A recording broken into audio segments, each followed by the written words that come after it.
तो जय हिंद बच्चों, लेकर आ चुका मैं आप लोगों के लिए फिर से एक नया वीडियो, जहां पे आपके साथ आज हम डिस्कस करने वाले हैं ऑफ कोर्स चार्ल्स लॉ का। देखिए बहुत बड़े बड़े अल्फ़ाबेट्स में मैंने आप लोगों के सामने लिख दिया है, और इससे पहले वाली वीडियो में आप लोगों को मैंने बॉयल्स लॉ करवा दिया था। यस, बॉयल्स लॉ करवा दिया था। बॉयल्स लॉ का कहना था कि वॉल्यूम जो इन्वर्सली प्रोपोर्शनल था प्रेशर के, फिर हमने यहाँ पे कांस्टेंट लगाया था, डायरेक्टली प्रोपोर्शनल का हटाकर 1/p था, ये इधर आ रहा था p इंटू वी था, इज इक्वल टू कॉन्स्टेंट होता है। और आपको पहले बता दिया है कि अगर कांस्टेंट आ जाए तो आप कह सकते हो इसके इनिशियल वाली condition will be equal to final वाली कंडीशन, और भी आगे हम लिख सकते थे, but p1 v1 is equal to p2 v2 कहते थे, बट यहाँ पे कंडीशन था at constant temperature, at constant temperature, तब जाकर ये कंडीशन को फॉलो किया जाता था, अदरवाइज नहीं। ठीक इसी तरह से आज हम यहाँ पे चार्ल्स लॉ को बेसिकली डिस्कस करने वाले हैं, तो बहुत ही अच्छे तरीके से समझिएगा। बॉयल्स लॉ मैंने जस्ट एक क्विक रिवीजन दे दिया मिनट के अंदर। अब उसी तरह से पहले एक बार हम डिटेल में समझेंगे इसको, चार्ल्स लॉ को क्या होता है, उसके बाद अगली वाली वीडियो में वैसे ही आपके पास गैस लॉ जो आपके पास था यहाँ पे वो फिनिश हो जाएगा बेसिकली 9th क्लास के अकॉर्डिंग, है ना। चलिए यहाँ की बात करते हैं। कहा जाता है एट कांस्टेंट प्रेशर, अब की बार कहा जाता है कि यहाँ पे जो प्रेशर होना चाहिए वो कांस्टेंट। देखिए पहले वाले में देखिए तीनों के बीच में रिलेशन आपको हमने पहले बता दिया, गैस लॉ में क्या पढ़ेंगे हम, तीनों के बीच में रिलेशन। बॉयल्स लॉ में इन दोनों के बीच में रिलेशन पढ़ा था, तो ये जो चीज़ है ये टेम्परेचर, उसको हमने कांस्टेंट कर दिया था।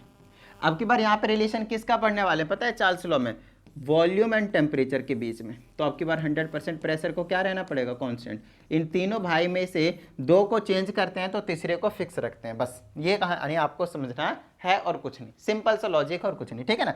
तो V और T के बीच में अपने को रिलेशन समझना है, और ऑफकोर्स हम यहाँ पे गैस लॉज पढ़ रहे हैं तो हम गैस की ही बात करेंगे, लिक्विड या फिर सॉलिड की हम बात बिल्कुल भी नहीं करने वाले। तो मान लीजिए कंटेनर है ना, kinetic theory of gas, yes kinetic theory of gas के अकॉर्डिंग इसके एक्सप्लेनेशन है कि अगर आपने यस किसी भी कंटेनर में कुछ भी अमाउंट ऑफ गैस लिया हुआ है और उसको अगर आपने यहाँ से हीट दे दिया, बोले तो गर्म कर दिया, एक तरह से आपने क्या कर दिया, इसका टेम्परेचर बढ़ा दिया, टेम्परेचर इंक्रीज कर दिया हीट देने के बाद।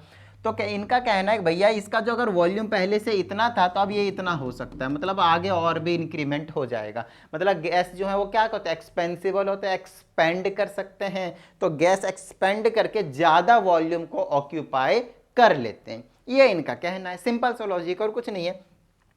और अगर मैं टेम्परेचर को कम कर देता हूं तो इसके मॉलिक्यूल्स पास पास आ जाते हैं और वॉल्यूम इनका फिर ये कम ऑक्यूपाई करते हैं, ज़्यादा वॉल्यूम ऑक्यूपाई नहीं करते हैं। तो यहां से उनको समझ में आया चार्ल्स अंकल को, है ना, 1787 की बात है, और इनका टोटल जो पूरा नाम था वो था जैकस चार्ल्स, है ना, जैकस चार्ल्स, ठीक है ना। तो जैकस चार्ल्स का कहना है कि भैया हमारा जो वॉल्यूम है वो डायरेक्टली प्रोपोर्शनल होता है टेम्परेचर के, और सिंपल सा इसी के ऊपर आगे इन्होंने कुछ इस तरह की कहानी दे दिया कि जो वॉल्यूम है वो डायरेक्टली प्रोपोर्शनल है टेम्परेचर के, but the condition is pressure must remain constant, pressure को क्या होना पड़ेगा आपके पास, कांस्टेंट। लेकिन समझिएगा यहाँ पे चीज़ों को आगे स्टेटमेंट के अकॉर्डिंग कि at constant pressure the volume of a fixed, yes the volume of a fixed mass of a gas, मतलब गैस का मास भी आप चेंज नहीं कर सकते, क्योंकि गैस का मास अगर आपने चेंज किया तो उसका वॉल्यूम में इफेक्ट पड़ जाएगा। अच्छा, आगे यहाँ पे कहा जाता है जितने भी गैस लेंगे उसका मास फिक्स रखना है, ये कहने का मतलब ये है। तो वो जो होगा वो डायरेक्टली प्रोपोर्शनल होगा, simple volume is directly proportional to temperature, आपको समझना है, बट वॉल्यूम को जो मास होगा वो फिक्स रखना है। लाइक अगर मैंने यहाँ पे प्रेशर को कांस्टेंट बोला है तो आप यहाँ पे mass of gas, yes this is your mass of gas, mass of gas also must remain constant, ये चीज कहना चाहते हैं। समझ में आती है इतनी बात, ठीक है। मतलब प्रेशर और मास ऑफ गैस जो होगा वो कांस्टेंट होगा, तब जाकर वॉल्यूम जो है वो डायरेक्टली प्रोपोर्शनल टू टेम्परेचर होगा, अदरवाइज नहीं होगा, अदरवाइज नहीं होगा। चलिए यहाँ से फिर से हम कांस्टेंट प्रोपोर्शनलिटी को कांस्टेंट ले आएंगे, टेम्परेचर को टी लिखेंगे, ये मल्टीप्लाई में इधर ले आएंगे डिवाइड में, और इक्वल टू रख देंगे के। तो जैसा मैंने आप लोगों को बॉयल्स लॉ में बताया था कि अगर इक्वल टू कांस्टेंट है तो इसका इनिशियल वाला कंडीशन किसी सेकंड कंडीशन के अकॉर्डिंग क्या होंगे आपके पास, इक्वल होंगे। मतलब अगर एक को बढ़ाया तो दूसरे को कम कर लेता है, कुछ इस तरह से एडजस्ट कर लेता है कि दूसरे वाले कंडीशन के अकॉर्डिंग ये दोनों क्या रहते हैं, इक्वल ही रहते हैं, कुछ भी चेंज नहीं आता है। तो इसी को कहा जाता है आपके पास चार्ल्स लॉ का मैथमेटिकल स्टेटमेंट, मैथमेटिकल स्टेटमेंट बोले तो मैथमेटिकल फॉर्मूला कह दीजिए आप इसको, है ना, इक्वेशन कह दीजिए, है ना, इक्वेशन कह दीजिए, कोई टेंशन वाली बात नहीं है। ये वाला जो फॉर्मूला है आपके पास, उसे आप यूज़ करेंगे न्यूमेरिकल्स को सॉल्व करने के लिए, इसे आप यूज़ करेंगे न्यूमेरिकल्स को सॉल्व करने के लिए। क्या इतनी बात समझ में आ जाती है? यहाँ पे जो टेम्परेचर लेना होता है वो हमेशा केल्विन में लेना होता है, which is the actually SI unit of temperature, SI unit of temperature, SI unit of temperature. बताइए भाई, किसी तरह की कोई प्रॉब्लम? यहाँ तक तो नहीं आना चाहिए किसी भी तरह की कोई प्रॉब्लम। क्या इतनी बात समझ में आती है? डन है, क्लियर है, नॉर्मल है। चलिए आगे की बात करते हैं, ठीक है ना। अच्छा, ये हो गया आपके पास चार्ल्स लॉ का एक सिंपल सा लॉजिकल स्टेटमेंट वाला, बट इसी को थोड़ा सा एक्सपेंड करके अलग तरीके से बताया गया है। लेकिन अगर आप यहाँ पे नोटिस करें, जो मैंने अभी तक आप लोगों को नोटिस नहीं करवाया, एक्सपेंड करके कैसे बताया गया है, यहाँ पे वर्ड यूज किया गया है absolute temperature. Yes, not only temperature, use किया गया है एब्सोल्यूट टेम्परेचर। तो एक बार आप लोगों को मुझे समझाना ही पड़ेगा कि एक्चुअल में ये जो एब्सोल्यूट टेम्परेचर है उसकी एक्चुअल में क्या कहानी है, राइट। तो आइए एक बार हम ये जो आपके पास क्या कहते हैं इसको, एब्सोल्यूट टेम्परेचर है, उसको हम समझने की कोशिश करते हैं। तो गैस इक्वेशन नहीं, उससे पहले हम आपको समझा देते हैं कि एब्सोल्यूट टेम्परेचर क्या है।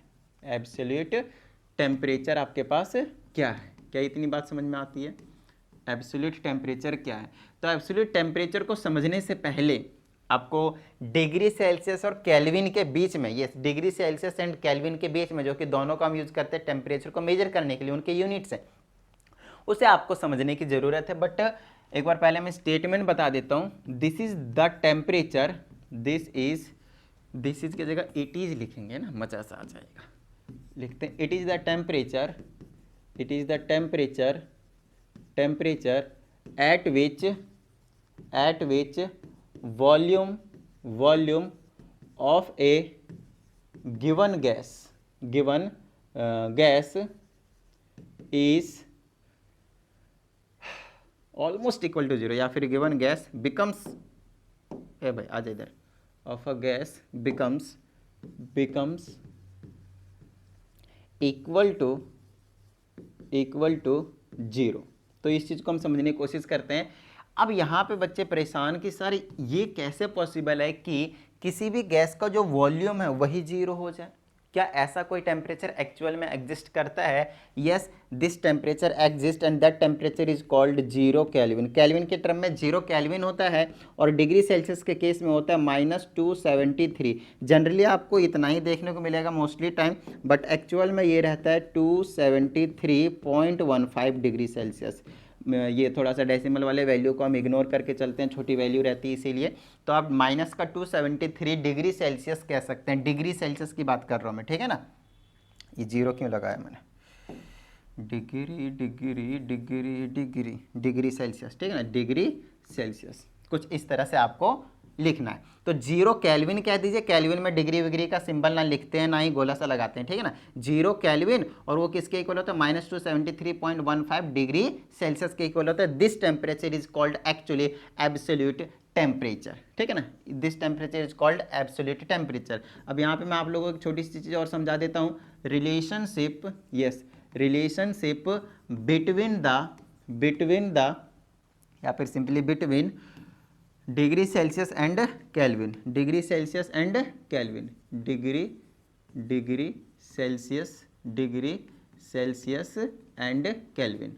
ए भाई इधर आ जा, डिग्री ओहो ये क्लियर ऑल हो गया, आ जा। डिग्री सेल्सियस एंड केल्विन, ठीक है ना, एंड केल्विन। तो ये जो केल्विन हो तो आपके पास ऐसा यूनिट है ऑफकोर्स टेम्परेचर को मेजर करने का, और डिग्री सेल्सियस ऑफकोर्स ये भी हम बहुत ज़्यादा फ्रिक्वेंटली यूज़ करते हैं इस यूनिट को, है ना। आइए आगे की बात करते हैं हम यहाँ पे।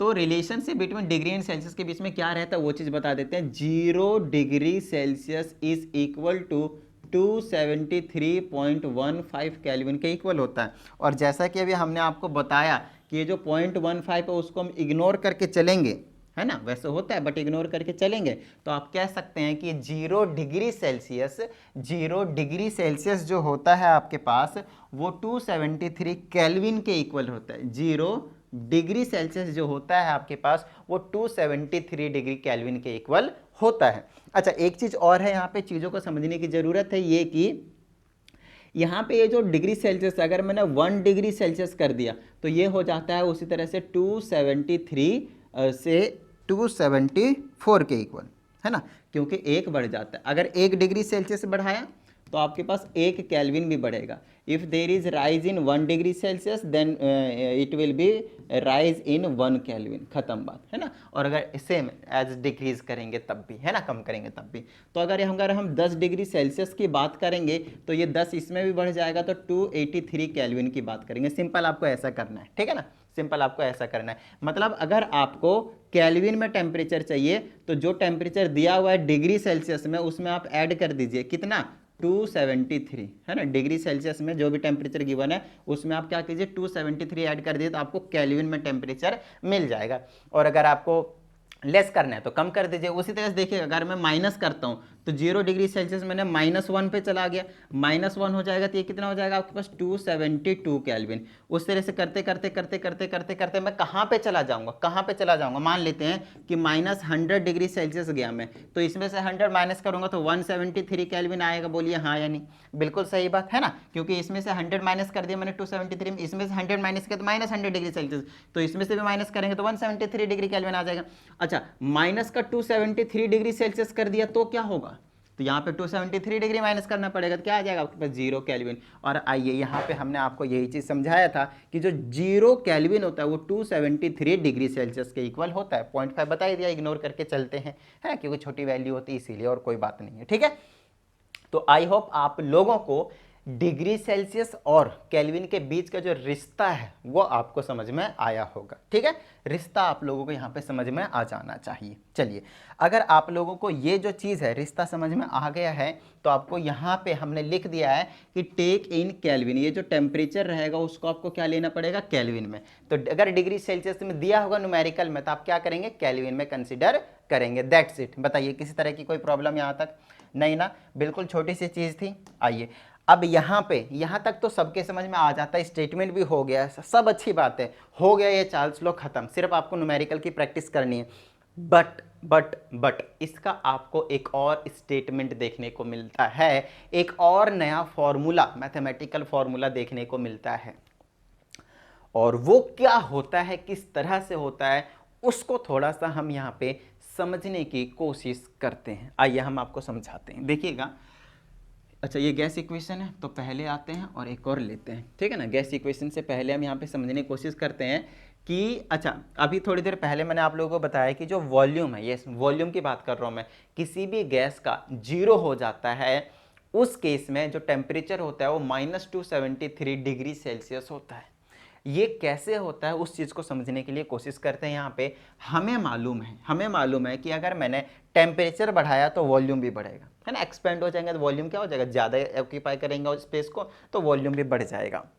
और अगर वॉल्यूम टेम्परेचर को कम करते हैं तो वॉल्यूम भी क्या होगा, कम होगा। इसका आपने को अभी ग्राफिकल रिप्रेजेंटेशन भी देखना है, बिना ग्राफिकल रिप्रेजेंटेशन की बात नहीं बनेगी।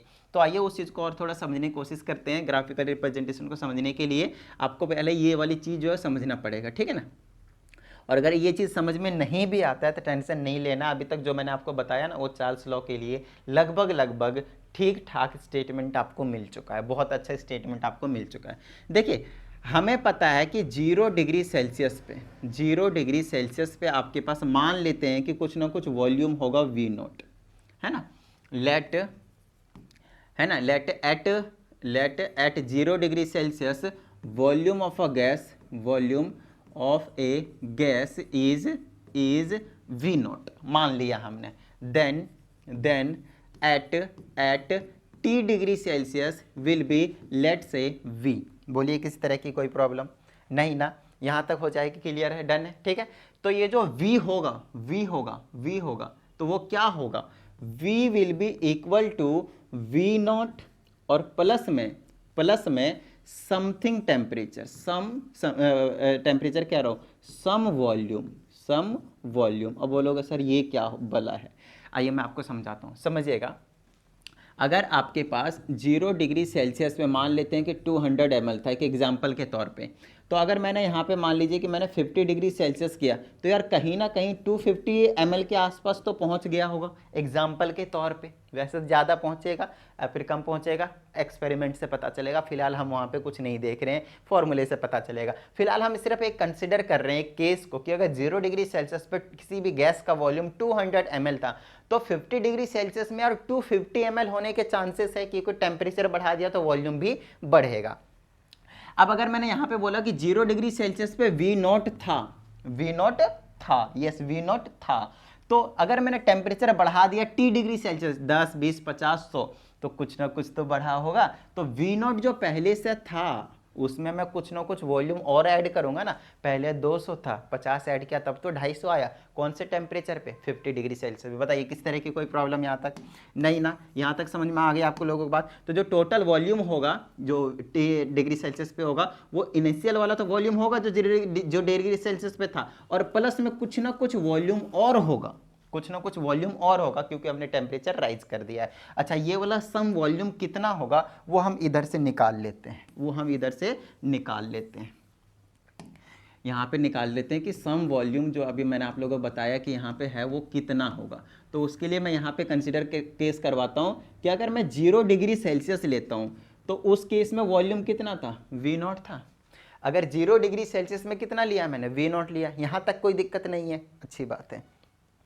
अगर मैं यहाँ पे बोलता हूँ 0 डिग्री सेल्सियस को कि 273 केल्विन लिख दो, तो आपको कोई तकलीफ नहीं होनी चाहिए, यहाँ पे आपको कोई भी तकलीफ नहीं होनी चाहिए, क्योंकि ये चीज़ अभी हमने आपको बताया कि 0 डिग्री सेल्सियस 273 केल्विन के इक्वल होता है। ऐसा मैंने क्यों किया? क्योंकि यहाँ से मैं 1 यूनिट की वैल्यू निकालने वाला हूँ। अगर मैं यहाँ से 1 यूनिट निकालता तो अब मैं 0 को नीचे भेजता, तो आप बोलते सर नीचे तो 0 नहीं हो सकता डिनोमिनेटर में, इसीलिए मैंने इसको केल्विन में कन्वर्ट कर दिया। तो यहाँ से अगर मैं 1 केल्विन की वैल्यू निकालता हूँ तो V0 के नीचे चला जाएगा कितना आपके पास?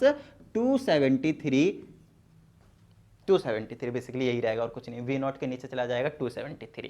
बोलिए हाँ या नहीं? बोलेगा सर ये कैसे हो गया, आइए हम समझाते हैं। अगर हमने आपको बोला कि 10 पेन का जो कॉस्ट है वो 200 है एग्जाम्पल के तौर पे, तो अगर मैं आपसे बोलता हूँ कि 1 पेन का कॉस्ट बताइए, तो आप कितना बोलेंगे? तो 1 पेन आप इधर ही रखेंगे और ये जो 10 है वो डिवाइड में भेजेंगे, तो 200 डिवाइडेड बाय 10 करेंगे तो इससे ये कैंसिल हो जाएगा, तो आपके पास एक पेन का कॉस्ट कितना आ जाएगा? 20 रुपीज़ आ जाएगा। यही है आपके पास, और यही तो करा मैंने यहाँ पे, यही तो है भैया यूनिटरी मेथड। देख लीजिए ऐसे से, इसी को कहा जाता है यूनिटरी मेथड। आई होप आप लोगों को मजा आया होगा ये चीज़ समझ के।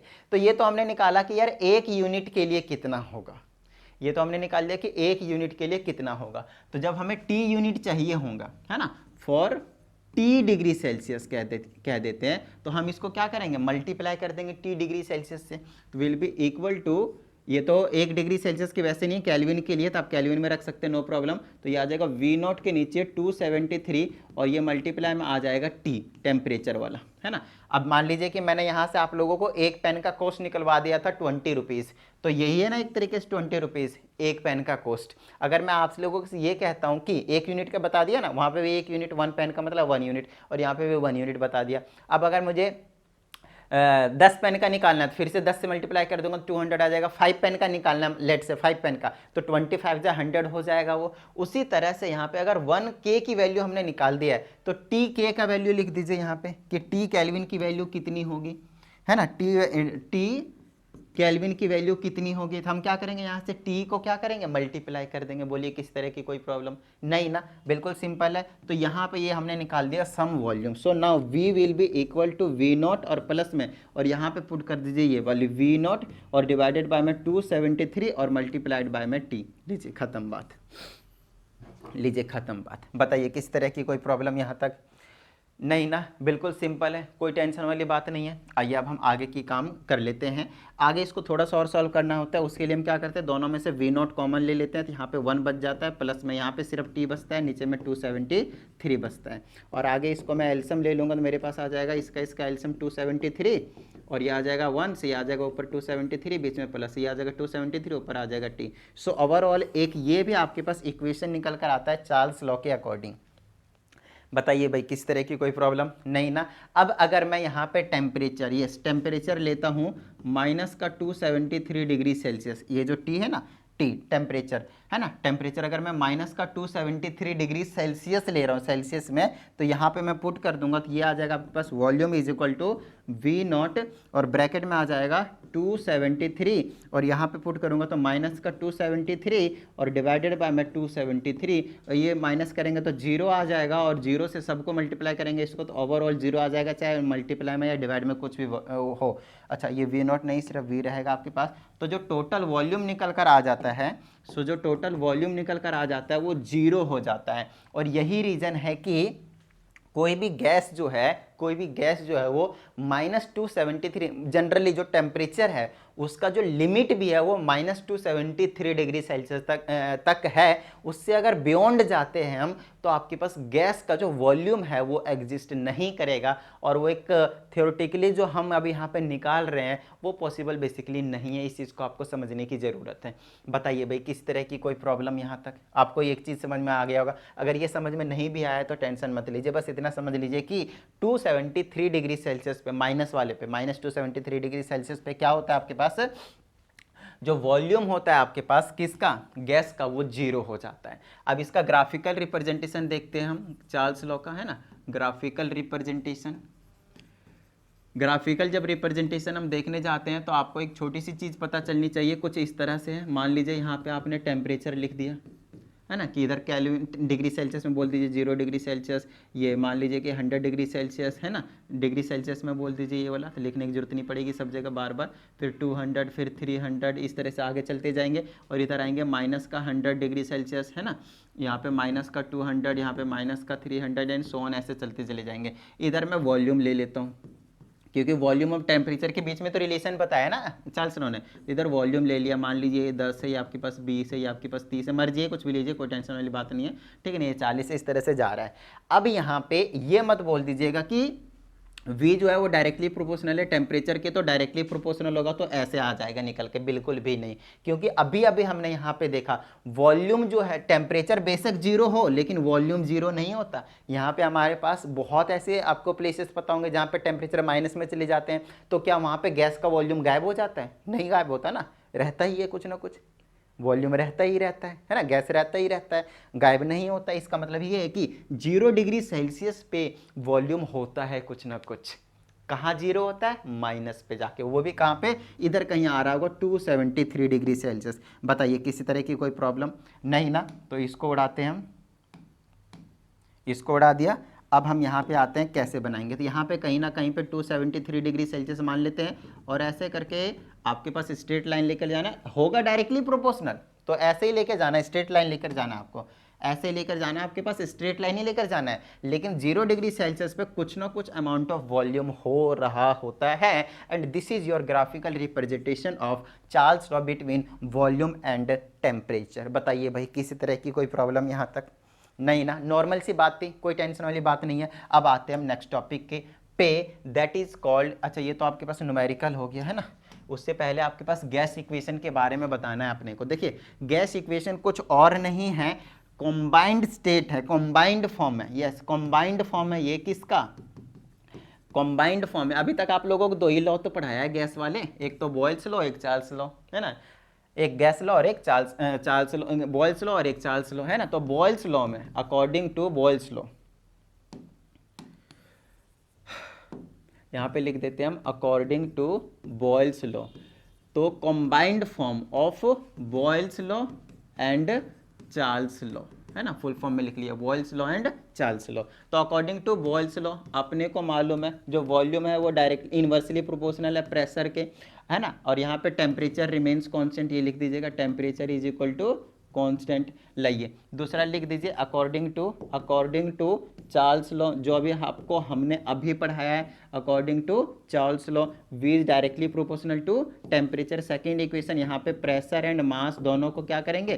कांस्टेंट बोलेंगे, मास ऑफ गैस बेसिकली। अब इन दोनों को कंबाइन कर दीजिए, है ना, यहाँ पे लिखेंगे कंबाइनिंग इक्वेशन 1 and 2, तो वॉल्यूम तो लेफ्ट साइड में है ही है, और इधर क्या, ये दोनों को मल्टीप्लाई कर दिया जाता है और कुछ नहीं। मल्टीप्लाई करेंगे तो टी ऊपर रहेगा, ऐसे करके 1/p और मल्टीप्लाई में टी, ऐसा समझ लीजिएगा। So now this will be v is directly proportional to T by P, कुछ ऐसे नज़ारे दिखाएगा। बोलिए किस तरह की कोई प्रॉब्लम, ऐसे नज़ारे दिखा दिया। अब आपको टेंशन नहीं लेना, इसको हटाइए और एक कांस्टेंट आ जाएगा फिर से के, कांस्टेंट ऑफ प्रोपोर्शनैलिटी, ऊपर रहेगा टी, नीचे रहेगा पी, इधर वाला इधर, इधर वाला इधर, तो वी के साथ में रहेगा पी और टी आ जाएगा इधर नीचे और इज इक्वल टू में कांस्टेंट। आई हाई आई हाई आई हाई। अब आगे सुनिएगा, अगर ऐसा कोई कांस्टेंट के इक्वल होता है तो इनिशियल कंडीशन बॉयल्स लॉ से बताते हुए आ रहा हूँ, will be equal to final condition, है ना। चेंजेस ऐसे आते हैं कि ये दोनों क्या होते हैं, आपस में इक्वल होते हैं। सो दिस इज कॉल्ड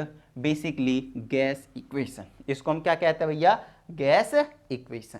तो आपको आई होप मजा सा आ गया होगा, समझ में आ गया होगा कि गैस इक्वेशन जो है वो एक्चुअल में क्या है। ठीक है, चलिए आगे की बात करते हैं अब हम गैस इक्वेशन के बाद न्यूमेरिकल की।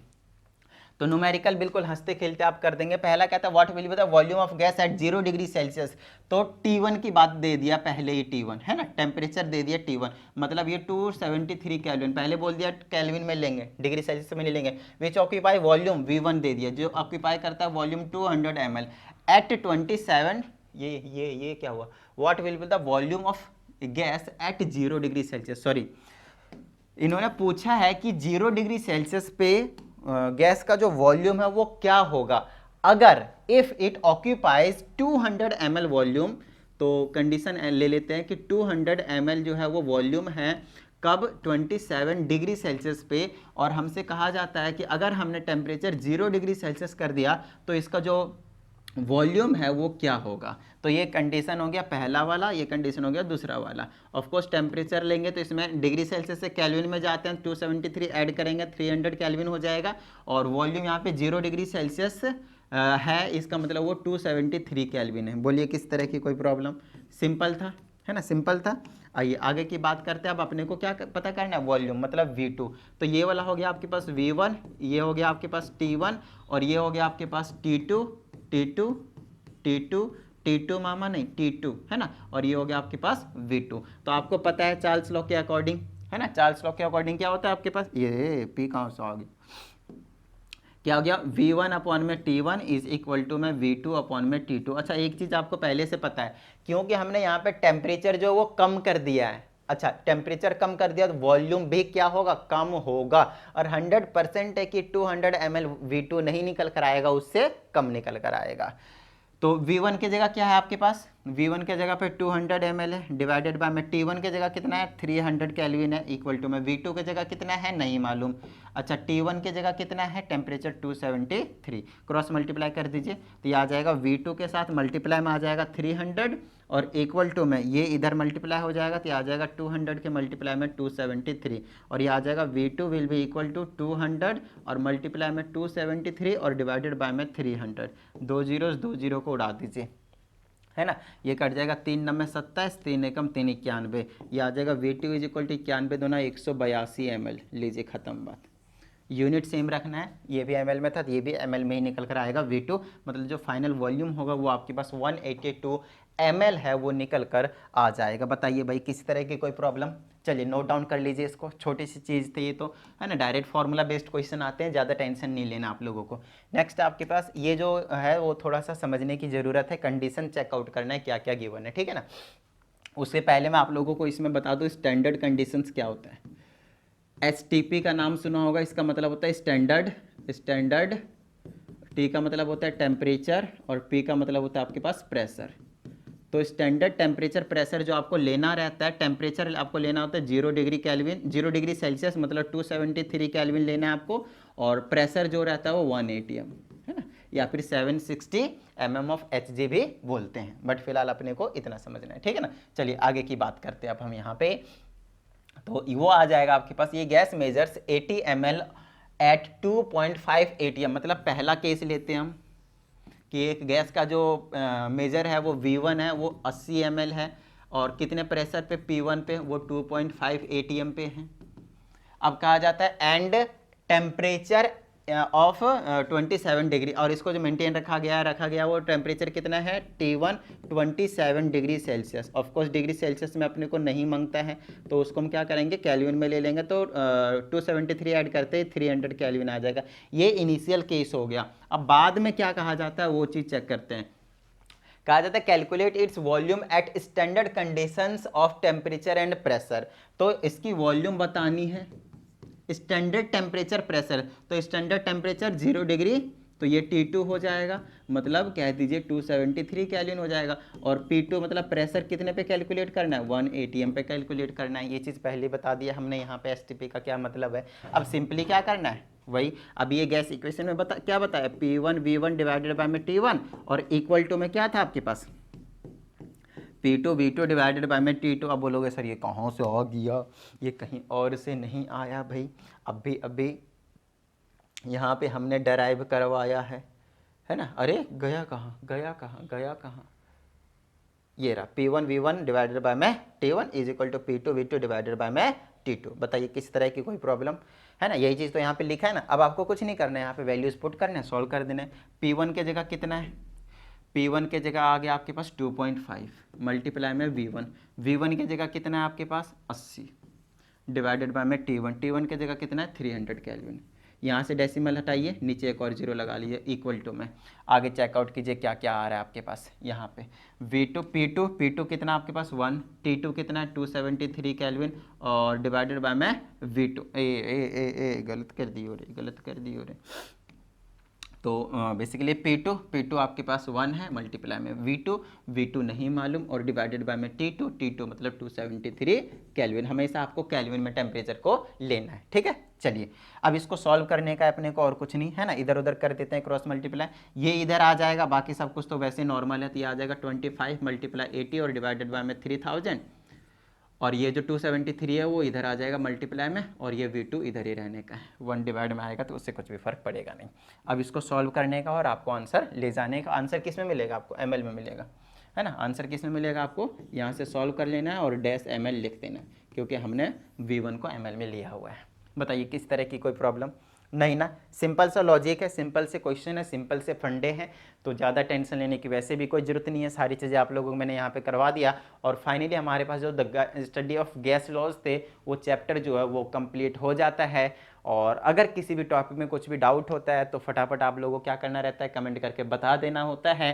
तो फटाफट वीडियो को लाइक कर दीजिए, और साथ ही अगर आप इस चैनल पे एक नए स्टूडेंट है, चैनल को सब्सक्राइब करके बेल आइकन को जरूर प्रेस कीजिएगा।